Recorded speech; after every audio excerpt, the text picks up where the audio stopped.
I swear every time I try to record this video, the same ladybug appears. The last time I recorded the video, this ladybug appeared, and now she or him, I don't even know which one. No, but it's a ladybug, so it's probably a female. Like, why? Shake your body, Cocosa. Move your body, Cocosa. Hey queens and kings, it's Aisha and welcome back to my channel. Remember, the key to achieving anything you want starts with your thinking. Be positive and be blessed. So in today's video, I'm going to be talking to you guys about the power of trying harder. Have you ever been in a situation where you got a no or a rejection and you just accepted it and gave up? If the answer is yes, then that's what I will be talking about, and I'm just going to share an experience with you guys in today's video. This story is basically how I got accepted into the university that I went to.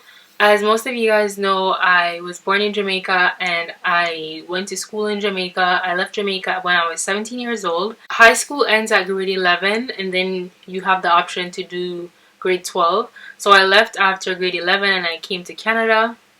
And when I came here, I did a year of high school. I came to Canada and then I did grade 12 with the expectation to move on to university. So in grade 12 here, you have to do 6 courses in order to be accepted into a university. Like basically you need 6 courses, and some of them might have to be like specific courses such as math or English, but it just has to be 6. I took 3 courses the first semester and 3 courses the second semester. The idea was that I was going to take accounting. So when it was time to apply for universities, I think the deadline was about January, and I applied to 3 universities because you had to pay like $100 and something for 3 schools, and if you wanted to apply to more, then you had to pay more money, but I just needed 3. So I applied to University of Toronto, University of Guelph, and then I think it was Queen's University. And then later on when I did more research, I realized that I didn't think Queen's was like a school that I wanted to go to. So I switched my application for Queen's for another school. So during the time when I took Queen's off my application, I wasn't sure which school I wanted to add. And so I asked, there was like a few other students in my accounting class that was also trying to get into accounting, and I asked them which schools they applied to, and they told me the school that I actually went to. So I realized that okay, that was a good program. I didn't know about it before that point, so I went and I applied to the school. Every now and then I would do check-ins with my guidance counselor to make sure that everything was going fine. He told me, you know, everything is fine. The school will send the grades to the universities, and all we had to do was check online and make sure that we had good grades.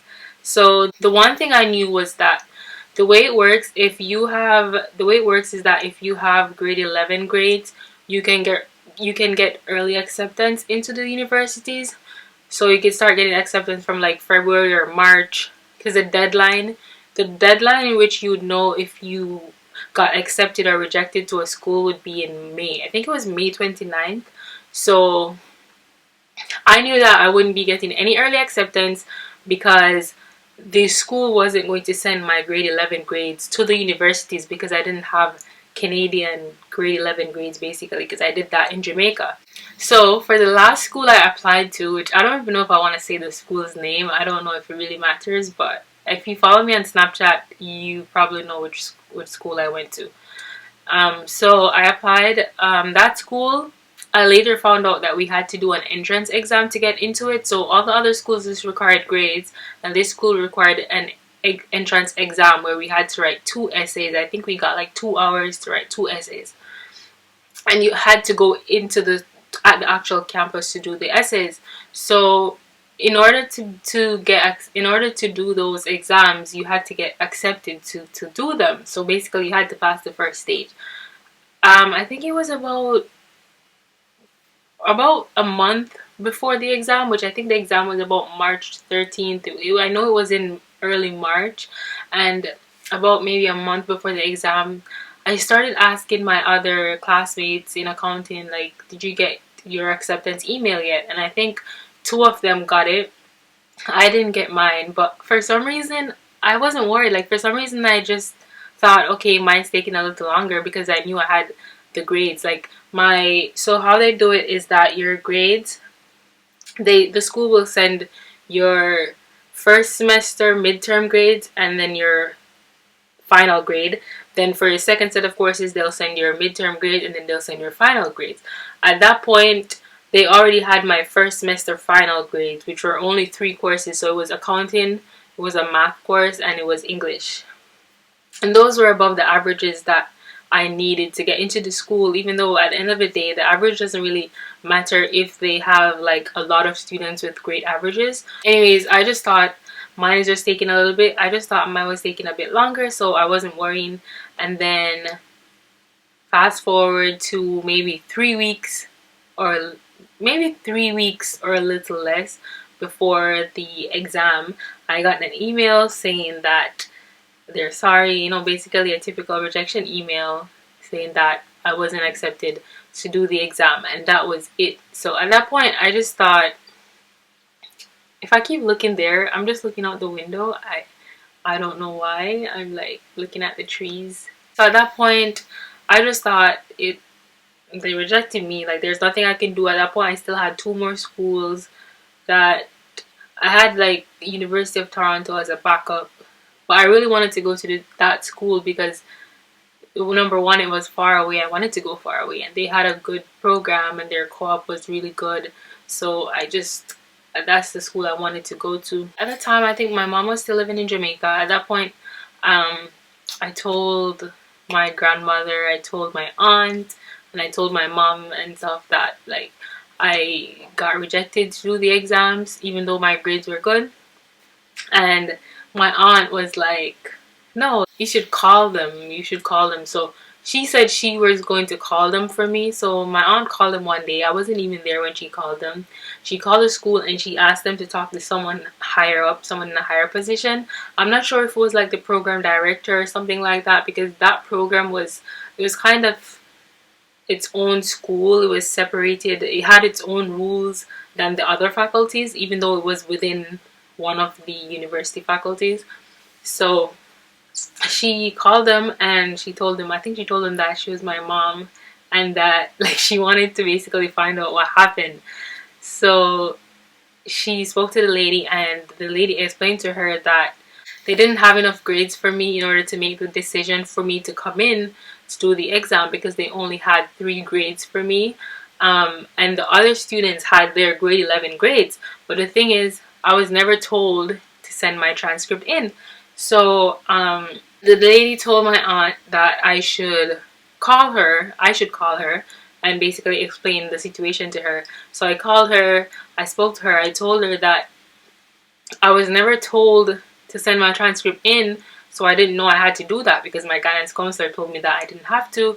She told me that the date to send in your documents, your official documents, had already passed. So at that point I was like,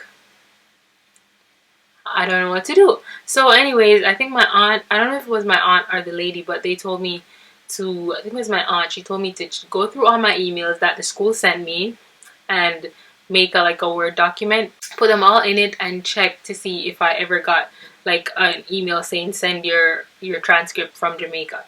So I looked, I didn't see any email like that. I sent it to her and she said okay. At this point it was like 2.5 weeks. It was very close to the exam date, that's what I know for sure. And at this point she's like, I'll allow you to send the transcript.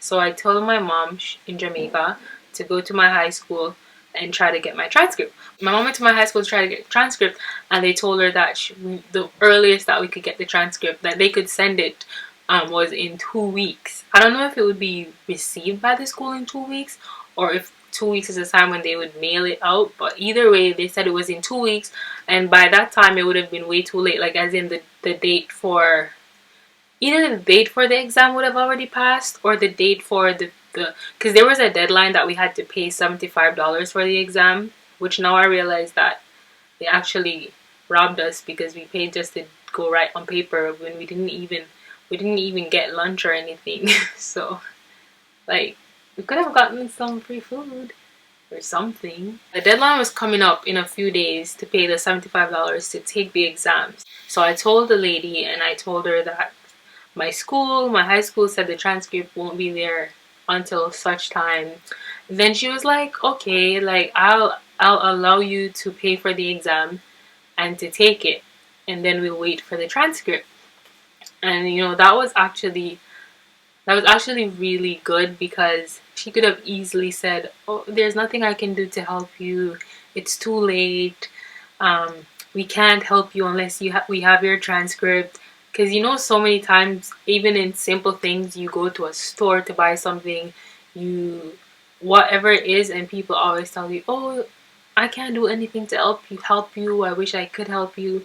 And a lot of times they can, sometimes they can't, but it's just, I don't know, I feel like I was meant to go to that school. That's why I think that everything happens for a reason, and you just have to work on God's timing. Another issue that came up was that she said that in the system it showed that I wasn't planning to graduate in the system, which was something that my guidance counselor had to fix. So when I went to speak with my guidance counselor, he said that it's weird because it wasn't showing up like that on his end.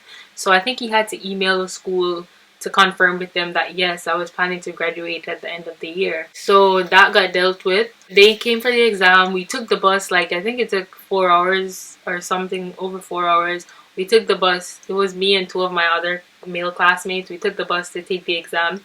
And the funny thing is, like, I'm telling you guys, there were so many obstacles. You wouldn't even believe it. The day when we went to take the exams, like, we bought a group day pass for the buses, because we had to take a train, and then we had to take like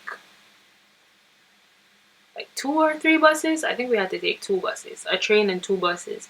So we got a group day pass. We each paid $25, so the pass was $75.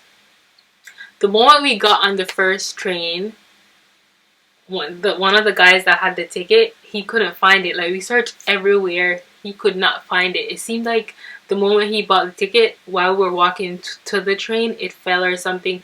So we had to call the company, the Go company, or transit system, that is basically the same company that would take us all the way there. So we had to call them and explain the situation. Then they had to call the store, the location that we bought the ticket. They had to confirm that we actually got the ticket, that we actually bought the tickets. And then they had to call every bus driver to let them know that there will be 3 people coming onto the bus, and they don't have tickets. So for the whole day, we had to be, even when we were coming back, like, we had to schedule a time. We had to tell them, okay, we're gonna take the 5 o'clock bus here, the 7 o'clock bus there, and every bus we went into, we had to tell the bus driver, like, oh, we're the 3 people that lost our tickets. So that was funny, but at the end of the day, like, it all worked out. We did the exam, and then the exam was the next thing too. That exam, you had to write 2 essays, and in 2 hours. So it was an exam to kind of see how you think, how you process things. And I remember, like, we had to leave a blank line between each sentence, because we got lined papers to do the exams on. So I think I wrote a total of 5 pages. I did 2.5 for each essay. Well, there were people that wrote like 10 pages, 12 pages. I know one of the guys that I went with, he, like, after the exam, we were talking about it, and he wrote a lot of pages. And I was like, I don't even know, because I only wrote 5. Like, I don't even, but at that point, I was just glad the exam was done. After that point, I wasn't told if the school ever received my transcript. At this point, I don't even know if the school got my transcript or not. They probably did, I don't know. So time went on, I just had to wait, and then in May, I got acceptance letters to the 2 other universities that I applied to, and this was the only one that I had to wait a while. So I waited, and then close to the deadline, I finally got my acceptance letter, and I was really happy at that point. Obviously, that is the school that I was going to, because I wanted to go there before, but then now, after going through so much, it's like, why would I go through so much for nothing? And I just wanted to tell this story because a lot of times things aren't as straightforward as we'd like it to be. Things aren't planned the way we like it. And even though in this situation I wasn't even the one that decided to like try to take it further, because if it was just up to me, I would have just been like, okay, that's it. Like, I just had to cancel that school off my list and just call it a day. And that's what I would have done personally. But now when I look back, it's like, this is just one situation. There's so many situations where you just have to like basically put more work in, because if we didn't check in, I would have never found out that the issue was my transcript, or the issue was that they didn't have enough grades for me, because I was told by my guidance counselor that I didn't need transcripts and that everything was good. If you want something bad enough, a lot of times you have to put in the extra work, and you just have to, as I mentioned in my previous video, you have to trust in God. Everything happens for a reason, so I think naturally things will play out the way it's supposed to play out, as long as you don't try to have complete control over everything. Sometimes we want things our way when we want it, and I think it's important to just follow your intuition and just let things work itself out. But at the end of the day, you do have to put in the work. Like, you do have to try. Sometimes you just hear a voice in your head and it's just telling you, oh, go do this, go do that, and you ignore it because the thing that is telling you to do may be something that you don't feel comfortable doing. It may be something that frightens you, something that scares you, and so it's kind of hard to let go and to let God, basically. So yeah, so this is the story I wanted to share with you guys. If you guys have any similar stories, you can comment down below, or if you'd like, you can send me an email. I'll reply. Thank you guys so much for watching. Don't forget to like, comment, and subscribe, and be blessed.